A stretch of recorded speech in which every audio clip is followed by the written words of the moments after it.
Qui no ha fet això alguna vegada? Energia en llauna a tope que et dona, a les que et menges al món.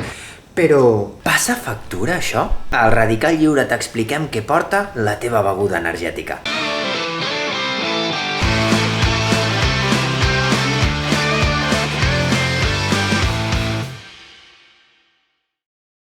Les begudes energètiques estan en auge. El seu consum s'ha multiplicat, especialment entre preadolescents, adolescents i adults joves, com jo. Normalment et prens aquestes begudes per tenir un xut d'energia, ja sigui perquè has de competir, perquè tens un examen i necessites estar a tope mentre estudies, o perquè vols continuar amb la festa una miqueta més. Per això moltes persones trien el Red Bull, el Monster, aquest tipus de begudes, perquè sembla una bona idea prendre't una substància que et mantingui més a tope. Però què és el que porten exactament aquestes begudes per donar-nos aquesta energia? Doncs en part tiren de clàssics i posen cafeïna, la substància psicoactiva més emprada en tot el planeta. La cafeïna estimula el nostre sistema nerviós, produint una millora del nostre rendiment tant físic com mental. Però com ho fa? El teu cervell emet un neurotransmissor anomenat adenosina. Aquesta adenosina s'uneix als receptors d'adenosina que estan a les neurones i produeix una sèrie de senyals químics que donen lloc a la somnolència, ens dona son. La cafeïna és capaç d'unir-se també a aquests receptors d'adenosina i evita que s'uneixi l'adenosina, evita que es produeixin aquests senyals i evita la son. Una llauna de Monster conté la mateixa cafeïna que 3 cafès. Quasi nada. També contenen sucre, 12 grams per cada 100 mil·lilitres, que això equival a 60 grams per llauna. És com si et mengessis 3 dònuts. És més sucre que la quantitat recomanada per un dia sencer, i tot això en una sola llauna. També contenen altres substàncies com les vitamines B3 i B6 o extractes de ginseng i guaranà, substàncies que redueixen el cansament i la fatiga.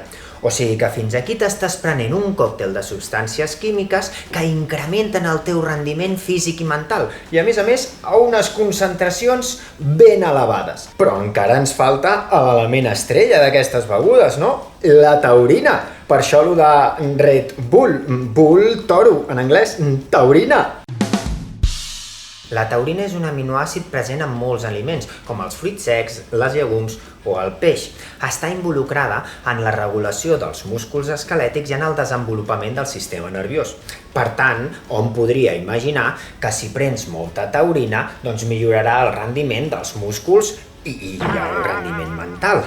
Però resulta que els estudis indiquen que la taurina que es pren amb les begudes energètiques no té cap efecte en el teu rendiment físic o mental.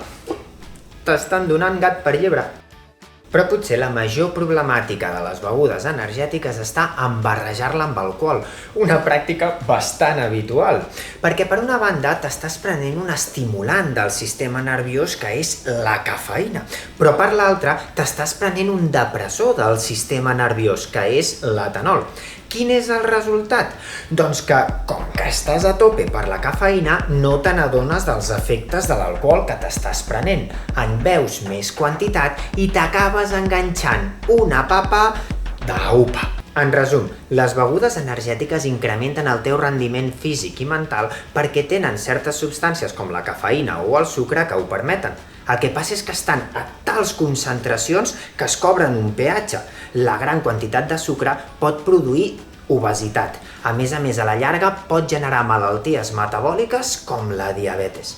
També afegeixen certes substàncies que no tenen els efectes que ens venen. Ens estan donant gat per llebre. Per tant, prendre-les o no prendre-les? Aquesta és la qüestió que hauràs de respondre tu.